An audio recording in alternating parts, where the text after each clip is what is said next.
Criteria to go to the abroad and उधर जाने के लिए क्या क्या क्राइटेरिया है, नीट में कितना स्कोर करना पड़ता है, ये थोड़ा बताइए।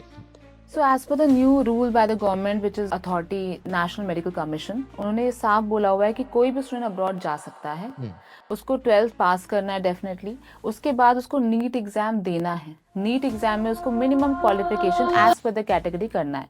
कोई भी स्टूडेंट अगर ये लेके आता है तो वो अब्रॉड की किसी भी यूनिवर्सिटी में पढ़ने जा सकता है, बहुत ही अफोर्डेबल कॉस्ट में, और यही एलिजिबिलिटी सबको फॉलो करनी है। कितना खर्चा होता है एवरेज खर्चा देखिए, हम बहुत मिनिमम भी नहीं रेकमेंड करते क्योंकि क्वालिटी इंश्योर करनी पड़ती है, और अगर आप क्वालिटी एजुकेशन में जाएंगे तो आपका खर्चा 25-30 लाख में with tuition fee, with hostel fee और विद फूड हो जाएगा।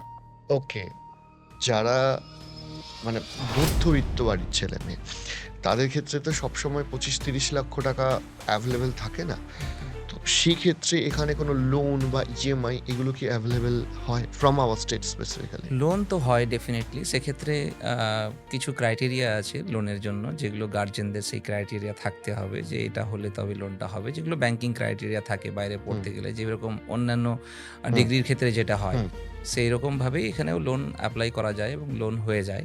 इंडियन यूनिवर्सिटीज में जो हॉस्टल होता है उधर एक दिक्कत होता है, एक रैगिंग कल्चर होता है which is very serious issue right now. So is it any time कि आप देखा है कि बाहर का यूनिवर्सिटी में ऐसा कुछ हुआ है या नहीं हुआ है?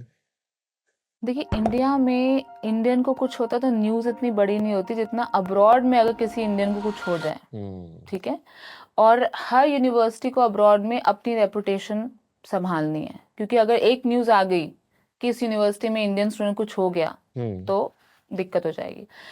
They have very strict rules. बहुत ये सवाल आता है कि मैम रैगिंग, क्योंकि मेडिकल जो स्कूल्स होते हैं, मेडिकल यूनिवर्सिटी होते हैं, उसकी रैगिंग आई थिंक फेमस नहीं बोलेंगे, क्या बोलते हैं, वो बहुत ही ज़्यादा डरावनी है। हाँ, अनपॉपुलर है, डरावनी है। पर अब्रॉड में आज तक आपको कोई ऐसा इंसिडेंट नहीं मिलेगा। दूसरी बात, जब कोई इंडियन बच्चा आता है तो एक आपको लगता है ओ मेरी कंट्री का एक कॉज, तो वो फीलिंग नहीं आती लोगों को कि आप रैगिंग करो उसके साथ, उसे हेल्प करना पड़ता है। सीनियर को उसको बताना पड़ता है भी यहाँ से ग्रोसरी ले लेना, सस्ती मिलेगी, सिम कार्ड इस वाली कंपनी का लेना, यहाँ से सस्ते कपड़े मिलेंगे, वो हेल्प वाली फीलिंग आती है, इंस्टेड ऑफ टेकिंग एडवांटेज और रैगिंग। ऐसा नहीं होता बाहर।